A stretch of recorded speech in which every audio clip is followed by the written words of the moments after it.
Então, pessoal, boa noite. Vamos começar aqui então a nossa gravação. Deixa eu deixar aqui a minha câmera.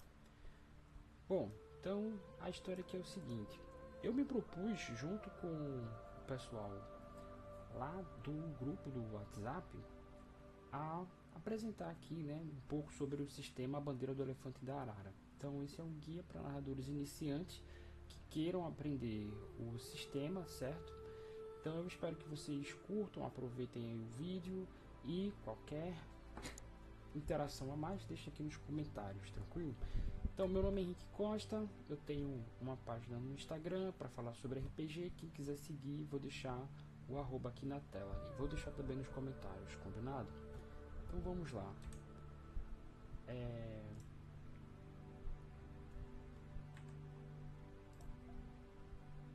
Deixa eu só passar aqui.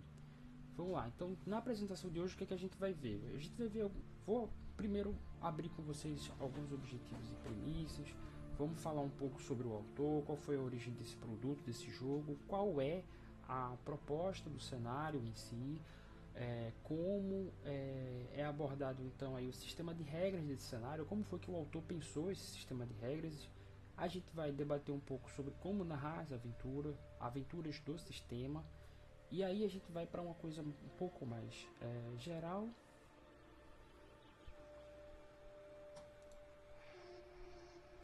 A gente vai para uma coisa um pouco mais geral e falar sobre como preparar a sessão. Se você é um narrador iniciante, tem algumas particularidades que é interessante você estar por dentro. Então a gente vai conversar um pouco sobre isso também nesse vídeo. No fim, a gente teria alguns debates e discussões que a gente vai levantar e vocês vão interagir, refletir, enfim, fazer como melhor preferir, combinado? Então vamos lá. Objetivo dessa apresentação e quais são as premissas, enfim. O objetivo aqui é introduzir narradores iniciantes no sistema A Bandeira do Elefante da Arara RPG. Se você é um narrador iniciante, se você já narra outros sistemas e quer conhecer o ABEA, então essa apresentação é para você.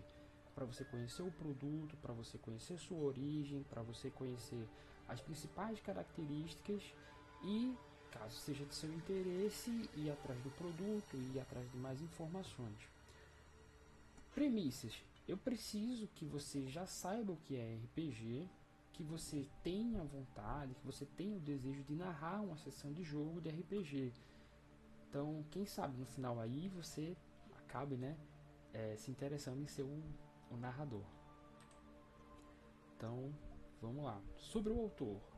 O autor ele é dos Estados Unidos, ele é um estadunidense, Christopher Carsten Smith. Desde jovem, o Christopher tinha muito interesse por jogos de fantasia. Na sua adolescência jogou muito RPG, Dungeons Dragons. Então ele é aquele típico adolescente que reúne seus amigos ali para estar sempre jogando, se divertindo e tudo mais. Olá, tudo bom? E nesse meio então a gente tem que quando ele veio então para o Brasil, perto ali década de 90, ele então ele tem esse primeiro contato com o nosso folclore nacional brasileiro. E aí o que acontece? Ele se encanta por esse folclore, ele mergulha profundamente na nossa cultura e ali ele, enfim, se entrega completamente à nossa mitologia brasileira. Tanto que o Christopher, como eu falei, ele já tinha interesse por jogos, já tinha interesse por fantasia, RPG em geral. E ali ele começa a escrever contos, escrever histórias. Ele já conta em podcast, gravava às vezes alguns contos que ele criava em fita cassete. Então ele tinha esse costume de sempre criar esses contos, criar essas histórias. Bom, e aí Christopher foi crescendo, foi se desenvolvendo e ele começou então a escrever de uma forma um pouco mais organizada, uma forma um pouco mais séria. E aí foi quando ele escreveu o principal romance, A Bandeira do Elefante da Arara, contando ali, né, a história dos personagens Gerard von Ust e do Oludara. Esse livro saiu pela editora Devir, tem 326 páginas e ele tem uma série de recomendações. Eu vou deixar nos links aqui dos vídeos para vocês terem acesso a todo esse projeto e vocês vão mergulhar mais a fundo, tá? Mas vamos lá. Qual é a proposta então do cenário desse RPG? O que é que ele propõe pra gente? O que é que ele quer apresentar? Tudo se passa no Brasil colônia. Então o Christoph escolheu esse cenário, né, esse período de histórico, porque ali ele identificou que existe uma época de mistura de diferentes culturas. Então são os povos nativos aqui do Brasil, os europeus vindos, né, da Europa, portugueses, espanhóis, franceses, holandeses, todo um conjunto de várias misturas africanas também que vêm para o Brasil. Então todo esse cenário efervescente, toda essa mistura, todo esse primeiro contato entre povos de culturas diferentes foi o cenário que o Christoph escolheu para desenhar o seu jogo. Só que tem um detalhe bem interessante. O Christoph ele escolheu um Brasil colônia fantástico. Então, nesse cenário, lendas do folclore são vivas. Os personagens que vão estar jogando o jogo com a gente conseguem interagir com essas lendas. Se você precisa fugir de algumas artimanhas do Saci, você precisa resistir aos encantos da Yara, e se você quiser passar pela floresta, você precisa negociar com o Curupira permissão para acessar ali os recantos mais obscuros da floresta. Então tudo isso é mergulhado dentro desse cenário. Então o Christopher cria esse caldeirão efervescente aí, e isso é muito dentro, é muito próximo do que a gente vê no nosso dia a dia, né? Desde pequeno a gente tem acesso aos primeiros contos, a mitologia brasileira ali, os primeiros folclores, a gente tem contato. O Christoph conta que quando teve contato com essas histórias aqui no Brasil, a maioria das pessoas contavam para ele, mas e ele perguntava, né, e ele queria saber mais, e as pessoas falavam: mas Christoph, isso é uma coisa muito infantil, não tem para que você se interessar por isso. E ele comenta: como é que você acha infantil uma mula cuspir fogo pela cabeça e tantas outras atrocidades que a gente vê no folclore, né? São coisas bem assustadoras, enfim, mas que encantaram o Christoph e fizeram ele querer construir ainda mais, desenvolver ainda mais esses contos e essas histórias. Bom, o sistema de regras do jogo ele é bem simples, e isso é o que mais me encanta pessoalmente. Ele é baseado só em 3d6. Para criar um personagem, diferente de outros jogos, você não vai ter classe de personagem aqui. Você vai ter um conjunto de habilidades que você compra e você monta o seu personagem. Para alguns jogadores que já tiveram contato com GURPS, alguns jogadores mais antigos, talvez vejam um pouco de similaridade. Basicamente você cria seu personagem a partir de pontos e você vai comprando níveis dessas habilidades. Então o primeiro nível é o nível aprendiz, você ganha mais 3 nos testes. Nível 2 você já tem o nível praticante, ganha mais 6, e o nível 3, considerado um mestre naquela habilidade, você é muito bom naquela habilidade, você ganha mais 9. Os testes aqui nesse sistema são chamados de façanhas. Então as façanhas são os testes que a gente comumente vê nos jogos de RPG, e aqui elas têm as seguintes dificuldades, né, para nortear o narrador, o mediador ali durante o jogo. Então, dificuldades de teste, por exemplo, você imagina ali uma situação onde um personagem no meio da história quer atravessar um rio. Se o rio é fácil de atravessar, você coloca uma façanha para um teste de habilidade de natação, dificuldade 12. Se o rio é um pouco mais extenso, pode ser que o personagem se canse no caminho, a dificuldade intermediária. Pode ser que esse rio, além de extenso, tenha uma correnteza forte, e aí ele seja difícil. Então seja muito difícil de atravessar esse rio. Pode ser que, além de tudo isso, você tenha alguns animais selvagens, como cobras e jacarés, então você tem que fazer tudo isso com todas as dificuldades do cenário e ainda de um modo rápido, né? Digamos assim. Enfim, aí o mediador e o narrador vai estar ali arbitrando sobre essas questões. O sistema de magias desse sistema do Abea, ele é bem diferente. Ele traz 3 correntes mágicas de magia. A magia baseada na religião cristã, que é chamada de fé, a magia baseada nas religiões de matrizes africanas, chamada de Ifá, e a magia baseada nas crenças e, enfim, né, na forma de religiosidade, espiritualidade dos povos nativos indígenas, que aqui no sistema é chamada de fôlego. Então, cada uma dessas escolas de magias, digamos assim, né, tem ali suas particularidades, e uma coisa que é geral do uso de magia dos personagens nesse sistema é que quando o personagem decide ser usuário de magia, ele pode utilizar, ele fica restrito a não utilizar armas, armaduras ou qualquer coisa desse tipo. Então, se ele é usuário de magia, qualquer uma das escolas que eu falei aqui, ele vai ser exclusivamente usuário de magia. Ele não pode usar armas ou armaduras, não pode usar armaduras qualquer tipo para se defender, não pode usar armas com o intuito de ferir quem quer que seja, amigo, inimigo ou outros personagens. Em geral, eu como narrador, eu abro mão assim obviamente do personagem ter uma pequena adaga, uma pequena foice como ferramenta de rotina do dia a dia. Isso aí tudo bem. Mas se aquela ferramenta, aquele instrumento for usado com o intuito de dar dano no inimigo, então aí a gente tem a aplicação da penalidade que o sistema sugere.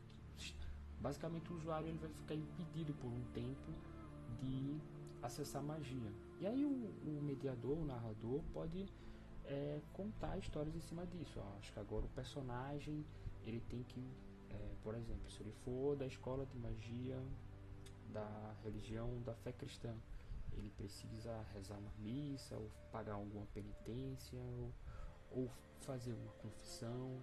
E aí você vai criar ali alguma narrativa em cima dessa situação. No que diz respeito a narrar aventuras do Abea, eu acredito que para narradores iniciantes é interessante começar por aventuras prontas.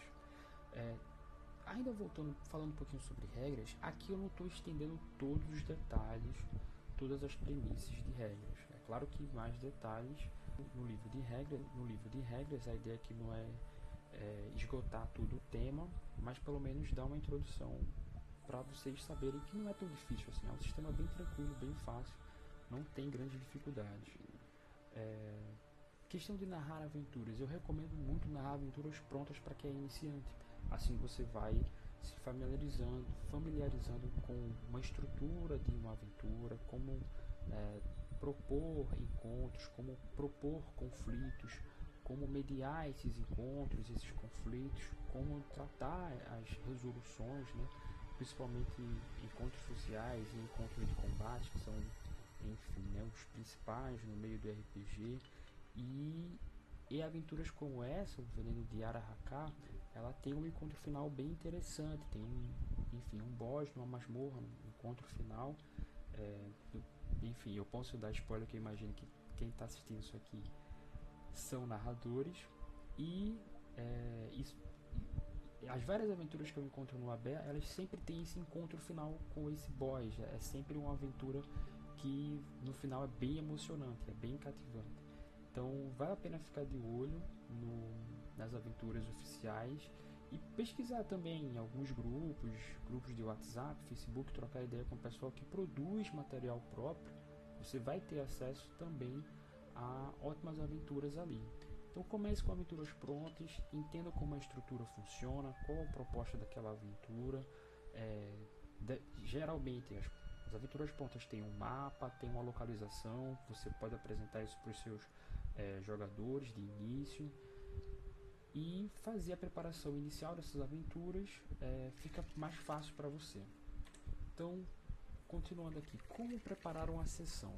Então, você pegou a aventura, ela já está pronta, você leu ela, você entendeu qual é a proposta, você gostou da ideia daquela aventura, então ela tem um desafio que te chama atenção, que é interessante, ela traz alguns elementos culturais, alguns elementos de folclore que você quer apresentar para os jogadores. Então agora chegou a hora de começar a arregaçar a manga e começar a preparar a sessão de jogo em si. A gente quer jogar, a gente quer colocar, ver o jogo rodando.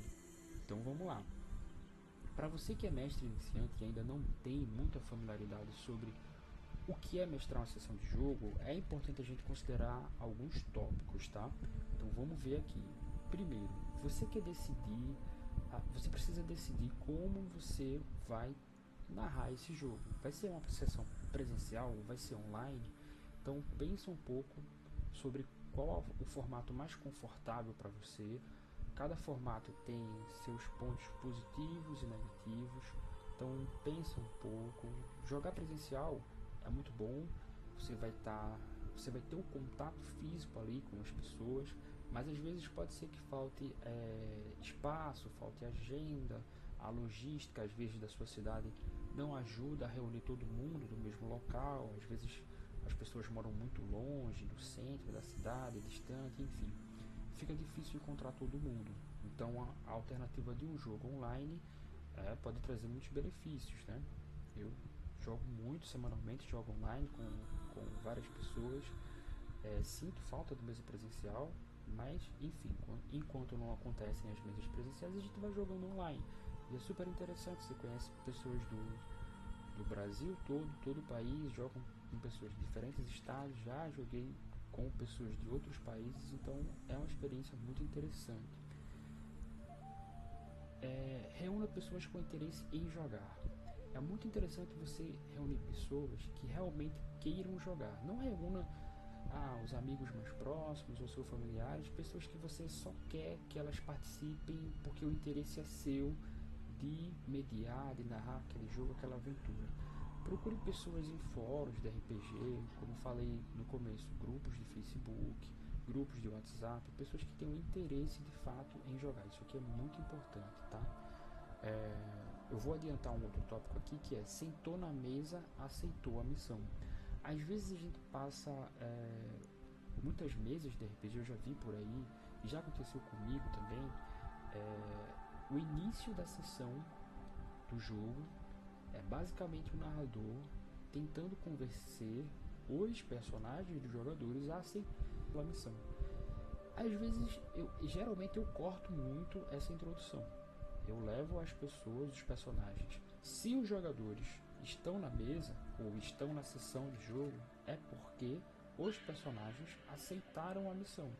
Geralmente eu já deixo a premissa da missão entregue quando eu convido os jogadores, antes ainda da sessão. Olha, a missão que a gente vai jogar é sobre uma floresta que está em chamas e a gente precisa entender qual é a causa desse incêndio. E aí tem algumas pessoas na vila que dizem que a causa desse incêndio é uma criatura folclórica, que vocês precisam entender que criatura é essa, de onde ela vem, por que ela está causando esse incêndio. Então eu já deixo toda a premissa entregue para os personagens e deixo que o intermédio da aventura seja a surpresa. Eles podem deduzir que a criatura seja a mula sem cabeça, não tem problema nenhum. Mas no meio da aventura eu vou criar várias cenas e ganchos que vão despertar uma surpresa, que eles vão ficar ali, né, imersos naquela aventura. Então, sentou na mesa, aceitou a missão. Você, como mestre, como mediador, as regras de uma forma básica. Explique para eles, compartilhe com eles o guia rápido de personagem, de jogador, assim eles conseguem ter acesso às primeiras regras do sistema. Combine com seus jogadores, o mestre vai apresentar fichas prontas, os jogadores vão criar suas próprias personagens. Como é que vocês vão pensar isso? Então para um pouco, pensa nisso também antes da sessão começar. Quantas sessões vocês querem jogar? Quanto tempo vocês têm? Vocês têm tempo para jogar uma vez por semana, uma vez a cada 15 dias, uma vez por mês? Vocês pretendem jogar só uma vez, uma sessão e só? é um evento que vocês estão participando online, então decidam juntos, pensem nisso bem, e você como narrador principalmente, né? A sessão do jogo só acontece se o narrador estiver presente, então pense principalmente a sua agenda, a sua disponibilidade, né? Além do tempo da sessão do jogo, você precisa de um tempo anterior de preparação da sessão. É importante separar às vezes o mapa. Se você vai jogar online e quer usar um VTT, né, um aplicativo online para basear a mesa, é importante preparar o VTT. Enfim, eu estou sendo um pouco superficial em alguns temas, porque alguns temas são mais específicos, como por exemplo, uma preparação de um VTT. Isso daria um vídeo inteiro completo sobre isso. Existem vários vídeos já na internet que vocês podem pesquisar. Caso queiram mais dicas, eu posso dar, dependendo da interação de vocês. O Roll20 com certeza é o VTT mais usado e eu recomendo, bem interessante. Bom, então pesquisem materiais, pesquisem referências. E outra coisa interessante é, reunindo os jogadores, tendo decidido a agenda, como é que tudo vai funcionar, prepare uma sessão zero. Tenha sempre em mente que é preciso jogar com segurança. Combine com seus jogadores como vocês vão abordar alguns temas sensíveis do jogo. Algumas pessoas têm um certo preconceito contra o Bandeira do Elefante da Arara, e eu tinha, e eu entendo quem tem. Por se passar num período do Brasil colônia, então a gente vai ter necessariamente temas sensíveis, como, enfim, a colonização dos europeus, domínio sobre os nativos indígenas e toda a destruição e todo o genocídio, e a questão dos escravizados e todos os escravizados que eram trazidos da África e comercialização, enfim, são temas sensíveis. E o que eu recomendo nesses casos? Eu recomendo uma coisa muito importante: responsabilidade. Conduz todos esses temas com muita responsabilidade. Eu pessoalmente não gosto de maquiar o cenário do jogo, interpretando que esse tipo de situação, no meu cenário a escravidão não existe, as pessoas escravizadas não existem. Eu não gosto de maquiar, assim a gente foge muito da realidade, e eu também não gosto de abordar de um ponto de vista agressivo. Você não precisa descrever em detalhes uma pessoa escravizada sendo torturada, chicoteada ou coisa do tipo. Você não precisa entrar nesses detalhes. Então, abordando os temas com responsabilidades, eu acredito ser suficiente para você ter a imersão no cenário proposto e ter uma certa diversão segura, sem passar, nem sem ultrapassar nenhum limite. E principalmente tendo muito cuidado com essa frase aqui: é o que o meu personagem faria. Essa frase, ela é muito perigosa. Geralmente ela está associada a alguma irresponsabilidade, a algum jogador ultrapassando o limite da mesa. Se quando o mestre pergunta para o jogador por que o seu personagem vai fazer esse tipo de ação, e ele só responde: é o que o meu personagem faria, é interessante depois da sessão você conversar com esse jogador, você discutir com mais detalhes, explicar para ele por que aquele tema é sensível, por que aquele tipo de ação não é interessante, e aí vai toda uma discussão, que também não é o objetivo aqui do vídeo, mas o objetivo é introduzir os mestres narradores a esse tipo de situação. Então tenha cuidado com esse tipo de situação na sua mesa. Geralmente esse tipo de situação vai mais afastar pessoas do que aproximar, tá certo? Bom, então você vai reunir seus amigos, você vai estudar o sistema de regras, vai preparar o jogo, vai agendar com seus amigos, vai sentar e vai jogar com eles. Então essa foi uma rápida apresentação do sistema do ABEA para quem tem interesse em começar a narrar. Eu vou ficando por aqui e agradeço a vocês. Deixa o like, curta o vídeo, deixa algum comentário e a gente se encontra.